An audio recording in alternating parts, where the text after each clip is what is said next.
Bonjour, donc on se retrouve aujourd'hui pour une nouvelle vidéo sur la présentation d'un autre rack extension qui s'appelle Mixfood Orange,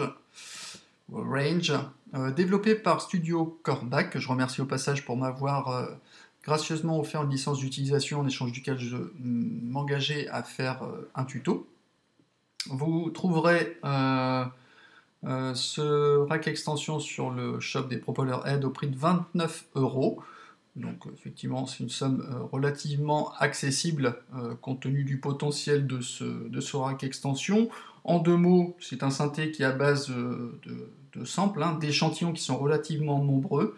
Le module est assez simple d'utilisation, pour le peu qu'on s'y connaisse un petit peu en sound design, qui permet aussi bien de créer des gros sons de basse ou des pads très doux. Enfin, on passera par toute une panoplie de patchs, hein. Donc c'est un synthé virtuel qui est relativement complet. On pourrait regretter l'absence d'une matrice de modulation ou d'un arpégiateur, mais bon, pour le prix, il ne faut pas trop en demander, sachant qu'en plus Reason permet toutes les connectiques possibles avec d'autres modules, notamment l'arpégiateur, le RPG8, ou le module de matrice, etc., etc. Donc je me propose de vous faire donc la présentation de ce rack extension tout de suite. Alors, déjà pour créer le rack, on va ici dans les instruments, Mixfood Orange Synthesizer.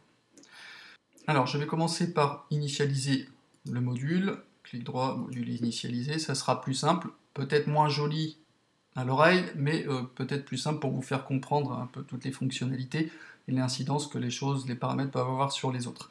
Ici, dans la partie supérieure, on a donc tout ce qui concerne les sons, avec tout ce qui concerne le master. Alors, pour commencer, on a tout simplement le bend ou le pitch bend, que l'on peut jouer, que vous avez certainement sur votre clavier maître ou sur votre synthé. Quand on lâche, il revient en position initiale, que l'on peut régler avec le range, avec une amplitude de plus ou moins 12 demi-tons, à savoir l'octave. Ici, on a une molette de modulation, évidemment, qui ne fait rien si on n'a rien d'activé. Alors là, je vais volontairement, comme je suis parti de rien, activer. Alors vous voyez qu'ici, on a la possibilité de gérer avec une molette de modulation donc manuelle, ou par une automation si on le souhaite, gérer la fréquence de coupure ainsi que la résonance sur l'ensemble des filtres 1, à savoir sur celui de l'oscillateur 1, de l'oscillateur 2 s'il est activé, et du 3 s'il est activé, évidemment. Je fais un rapide rappel sur ce qu'est la fréquence de coupure et la résonance. D'ailleurs, je me rends compte que à chaque fois que je présente un module, je suis toujours obligé de réexpliquer ce que c'est. Donc je ferai peut-être, je ne sais pas si ça vous dit, que je fasse une playlist peut-être dédiée à tous les termes en généralité, voilà ce qu'est une enveloppe de filtre, une enveloppe d'amplitude, un LFO, une fréquence de coupure. Comme ça m'évitera quand même de le répéter systématiquement. Donc là, je vais encore le faire pour ce coup-ci. Alors, globalement, qu'est-ce que une fréquence de coupure et la résonance? Voilà, ici, on a un parfait exemple. On a une hauteur exprimée en dB avec un niveau de gain, une fréquence et une fréquence de coupure, c'est-à-dire le cut-off, qu'on appelle le cut en abréviation. Ici, vous voyez, quand vous bougez le cut-off, vous voyez qu'il y a des... Je déplace, en fait, c'est comme si je déplaçais ici mon curseur sur une certaine fréquence choisie, et tout ce qui est après sera coupé, voire réduit. La résonance, elle, on va pouvoir aller au-dessus de la fréquence de coupure, ici, par une courbe, et ce qu'on appelle la résonance, c'est ce qui dépasse le niveau de gain principal, accentué par la résonance. La différence de cette amplitude s'appelle la résonance, tout simplement, si ça peut vous aider à comprendre un peu mieux les choses. Alors, donc ici, on va pouvoir gérer, comme je disais, donc la fréquence de coupure, la résonance du filtre 1 global à chaque oscillateur. On peut faire la touche commande ou contrôle clic gauche pour revenir à initialiser, revenir à la position par défaut. Après, on a le master filter. Alors, on a plusieurs déclinaisons avec un low pass 12 ou 24 dB, low pass plus, un band pass, c'est-à-dire une bande intermédiaire, médium, après un filtre pass pro et plus. Donc après, c'est à vous de choisir, avec, pareil, une fréquence de coupure et une résonance.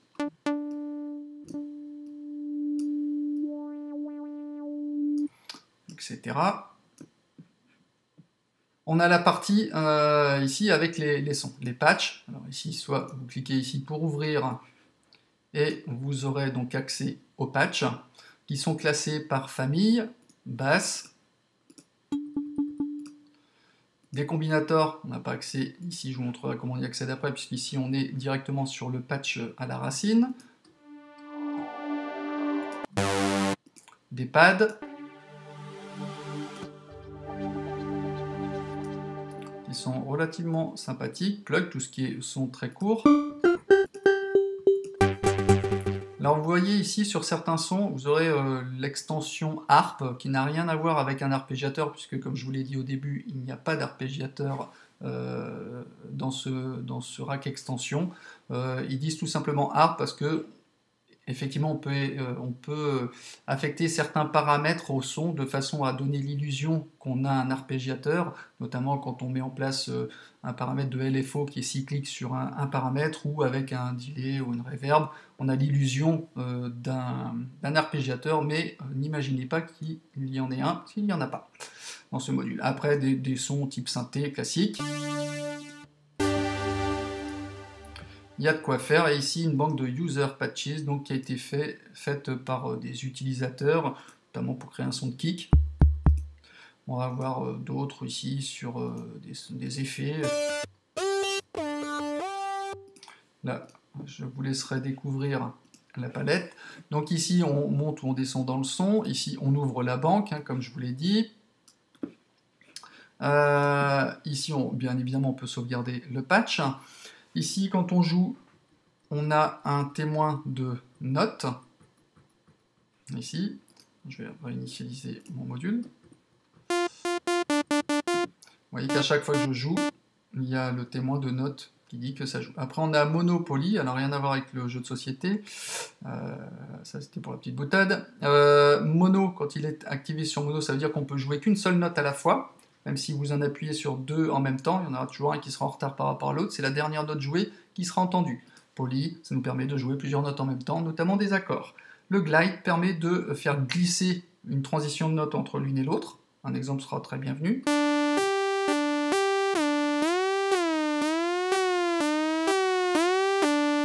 Voilà, tout simplement. Alors ensuite, je vais vous montrer comment on charge ici je vais rabaisser ça, comment on charge un combinator, utilitaire combinator, et là vous pouvez ouvrir la banque et aller dans vos racks extensions, Mixfood, combinator, et là charger des combinators qui ont été créés pour Mixfood. Sur des pads, sur des synthés.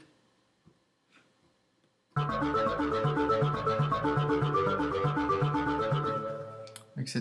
etc. Donc là, c'était pour vous montrer où les trouver, parce que vous ne pourrez pas sélectionner directement depuis la banque le combinator, vous n'aurez pas accès au contenu. Vous voyez, voilà, c'était ça la différence. Voilà. Ensuite, on a le master chorus. Alors évidemment, c'est un effet de chorus, mais qui a une action sur l'ensemble du son et non pas sur un oscillateur bien particulier. Donc un exemple sera le bienvenu. On va mettre une voix 1.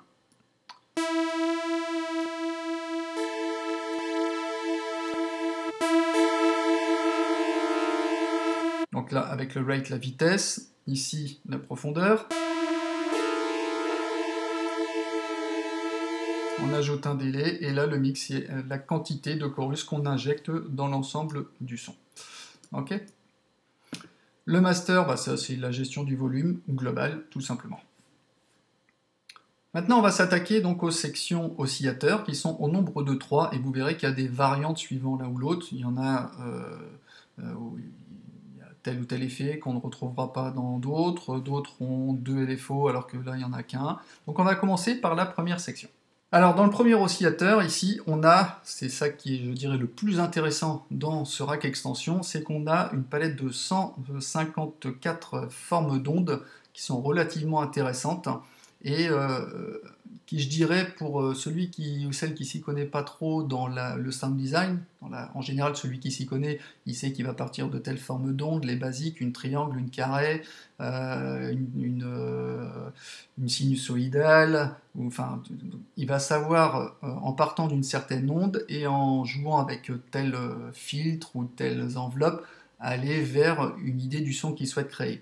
En tant que novice, on ne sait pas forcément trop par où commencer, et je dirais l'avantage de ce rack extension, cet instrument virtuel, c'est qu'on peut déjà se donner dès le début une idée de la sonorité qu'on souhaite avoir. Alors, en cliquant dessus, malheureusement, on ne peut pas avoir un affichage global des 154 formes d'ondes, mais on peut les faire défiler comme ceci, ou avec la souris, en clic gauche, en montant, clic gauche souris et monter, descendre.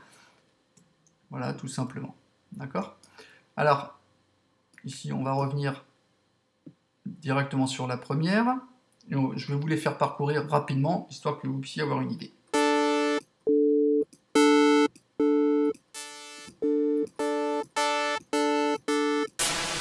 Là, on a style bruit, noise. Là, on sait que déjà en partant de là, on peut jouer sur des voix. Type saut avec du noise. Saut également.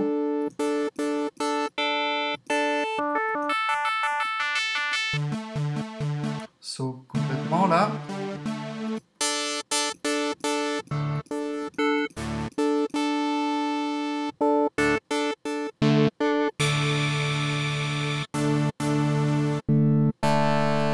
Etc., etc. Donc on va jusqu'à 154. Hein, vous voyez, donc il y a vraiment de quoi faire.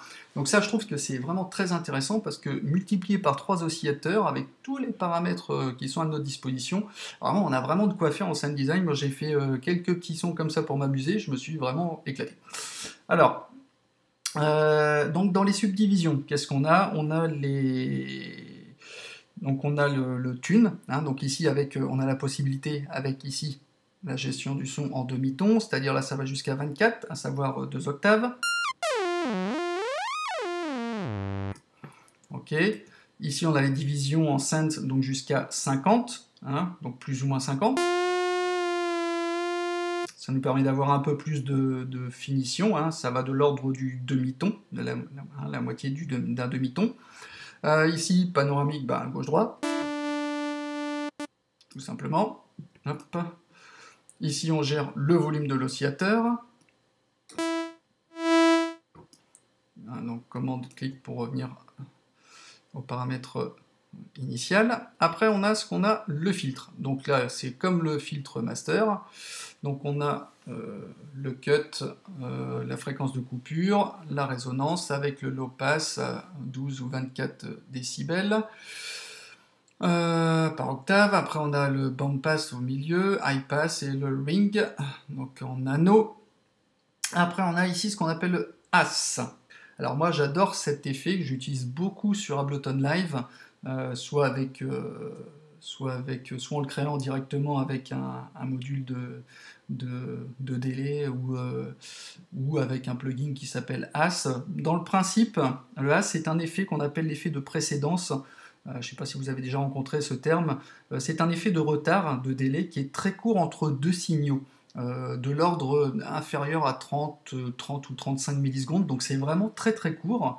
En gros, on a un signal qui part, un autre qui est réfléchi, sur une paroi par exemple, et puis sauf que ça se fait tellement rapidement que le cerveau, notre cerveau en fait, il perçoit qu'un seul son. Et cet effet est très souvent utilisé pour apporter justement de la présence en fait au son, de la dimension à notre son. Je vais faire juste un essai sur un oscillateur de base.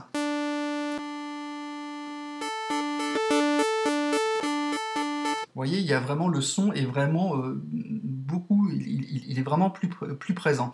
Ici, on a le swap, hein, l'abréviation SWP. Quand il est désactivé, par défaut, il est sur la gauche. Quand il est activé, ça nous donne un effet en fait gauche-droit. Simplement qui peut être plus ou moins subtil en fonction des effets que vous mettez, des réglages que vous avez faits. Donc si vous écoutez au casque, vous entendrez la nuance. Donc ensuite, on a le width, qui va être la largeur en fait du delay.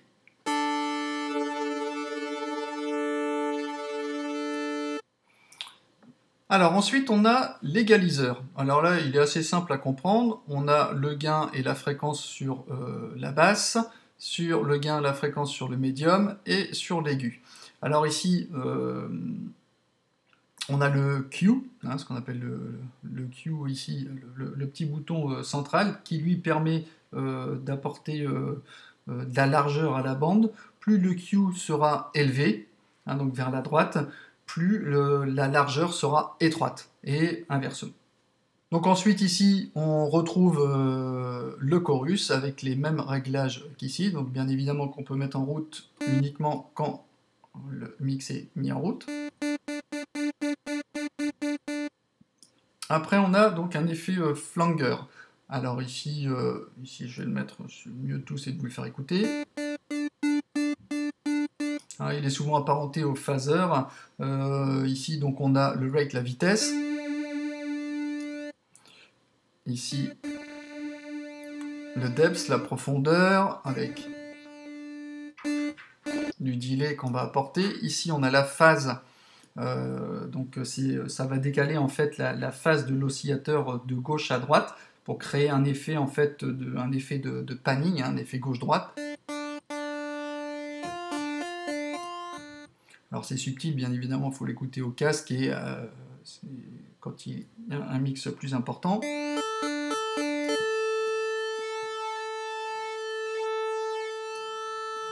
Voilà. Après, vous avez le delay, donc le retard, donc avec un effet gauche-droite, donc je vais l'accentuer directement.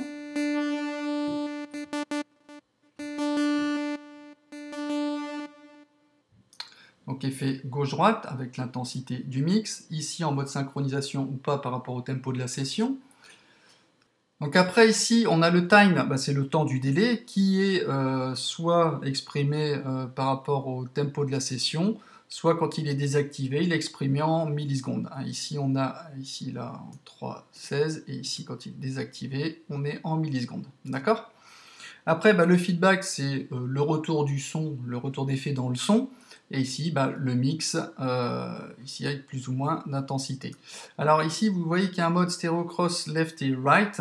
Alors tout simplement, ça va déterminer dans quel canal sera pris en compte pour le feedback. À savoir soit en stéréo, soit en cross, c'est-à-dire à travers, soit à gauche, soit à droite, tout simplement. Je remets à 0. Après, on a le low FI. Alors ça, c'est un effet de réduction en fait du nombre de bits, du sampling, un peu comme le beat crusher. Je vais donner un exemple encore.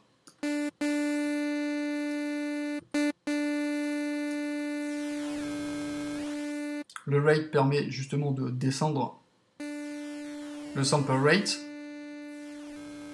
comme si on descendait le nombre de bits. Le jitter, lui, il va apporter en fait une modulation aléatoire dedans, suivant ce que vous allez mettre, et le mix, l'intensité de l'effet. Après, ici, on a la reverb. C'est une reverb classique avec les lows, c'est-à-dire on mettra plus de reverb sur le low si on active le bouton vers la droite. Là, pareil, mais pour les aigus. Le dump des DMP, c'est l'envoi du signal de la reverb va se faire progressivement de la basse, des basses fréquences vers les hautes fréquences. Ici, le time, ça va être la longueur de la reverb.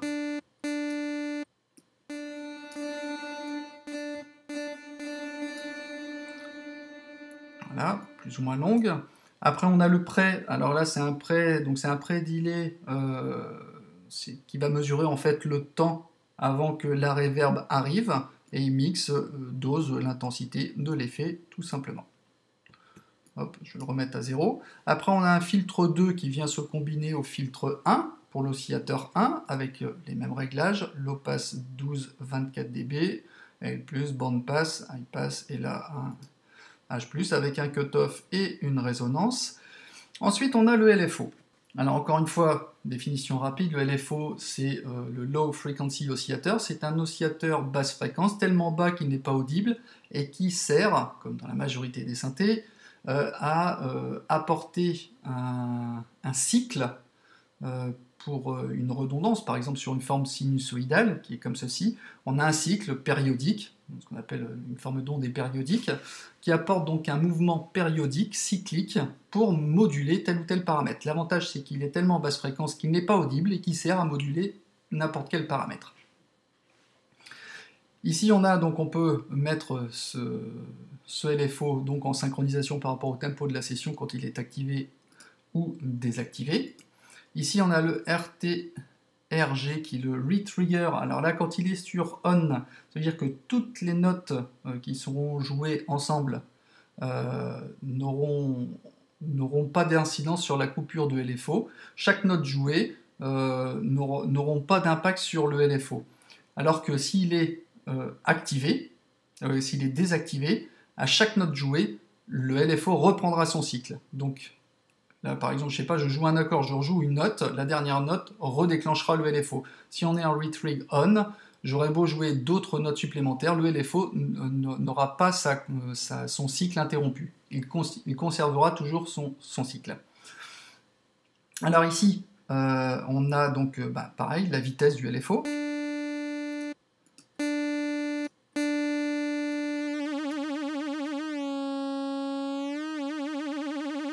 Donc le rate par rapport au tempo de la session ou par rapport à une fréquence.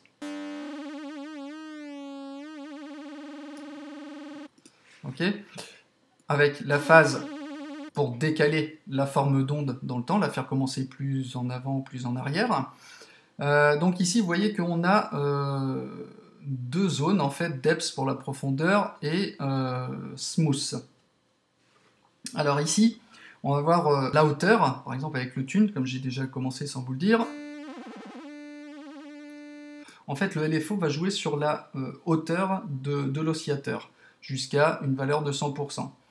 Ici, le smooth, c'est-à-dire c'est lissé, le fait d'activer ce paramètre va permettre d'avoir une transition ou une évolution plus souple.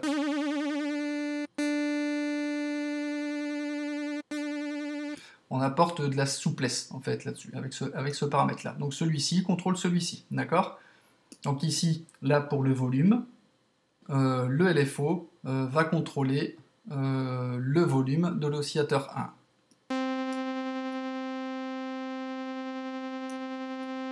Pareil pour ici la panoramique, le filtre de coupure et la résonance. Alors après on va arriver dans la section filtre enveloppe. Alors déjà une enveloppe, petit rappel encore une fois, qu'est-ce qu'une enveloppe? C'est une enveloppe, elle sert à modifier en fait un paramètre en fonction du temps. Ici, pour ce paramètre, ça sera le filtre, et ceci va varier en fonction de la façon dont vous allez jouer vos notes. Je vais reprendre encore un petit exemple. Ici, avec ce qu'on appelle la DSR, c'est-à-dire attaque decay pour déclin, sustain pour maintien et release pour relâchement. ADSR. Alors ici, tant que les notes sont appuyées, dès que vous jouez une note, elle arrive au maximum de son amplitude. Tout en restant appuyée. La note va descendre progressivement pour arriver à son niveau de maintien. Et dès que la note est relâchée, elle va descendre progressivement. C'est ce qu'on appelle le release. Alors ça, c'est pour la petite révision. Alors ici, on a la même chose. On va avoir ici l'attaque, le decay, le sustain, le release, avec ici le amount. Ici, ça va être le degré, en fait, de l'importance qu'on va apporter au filtre d'enveloppe. Et ici, inverse va inverser le sens de la courbe. C'est-à-dire la courbe que je viens de vous montrer, que vous pouvez dessiner ici avec ces 4 potards, ces 4 faders. Vous pouvez inverser la courbe directement pour qu'elle soit lue dans le sens inverse. Ici, pareil pour amp, pour l'amplitude, on va gérer le volume en fonction de cette enveloppe, de l'oscillateur 1, avec pareil le dosage, une courbe inverse, et en plus ici la vélocité, c'est-à-dire ici on va prendre en compte le facteur vélocité, c'est-à-dire la force avec la force avec laquelle vous allez appuyer sur vos notes. Quand vous mettez le curseur ici à 100%, ça veut dire l'effet sera marqué si vous appuyez très fort, tout simplement.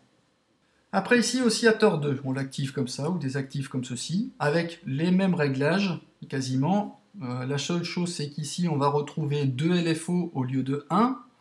On perd l'OFI, la reverb, et le filtre 2, qui ont été remplacés ici par un deuxième LFO, si on souhaite moduler d'autres paramètres avec le LFO.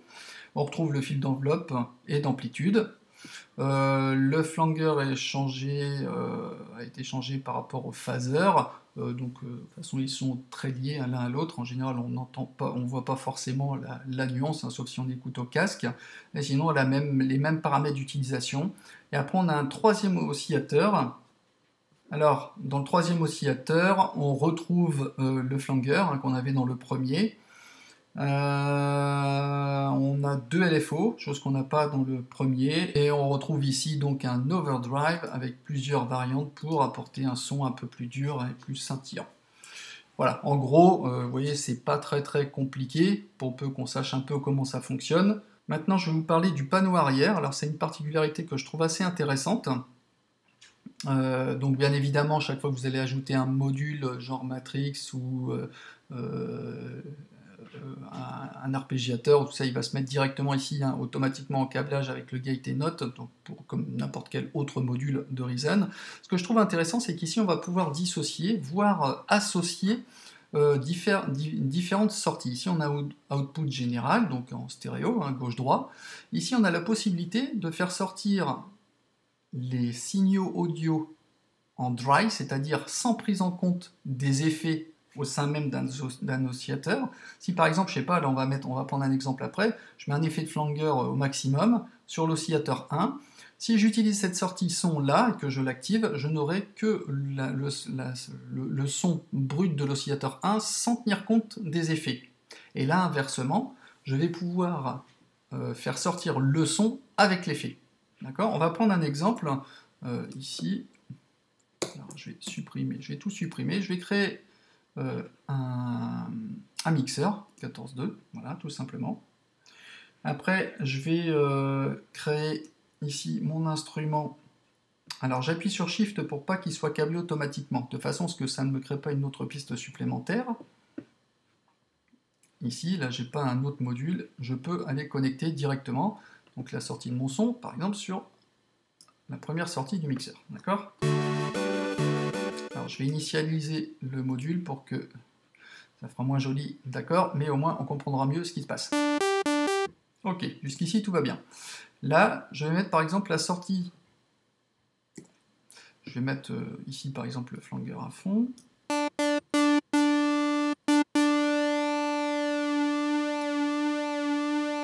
Ok, donc là, je vais aller brancher la sortie de l'oscillateur 1 sur la deuxième piste, et ici, donc en sec, et celui-ci en humide, c'est-à-dire avec l'effet. Voilà. Alors jusqu'à présent, je joue, il ne se passe rien, il n'y a que la sortie stéréophonique qui fonctionne. Par contre, si j'active ce bouton-ci, je vais avoir sur ma deuxième piste le son sec de l'oscillateur 1, c'est-à-dire sans le flanger. Je vais baisser le son général.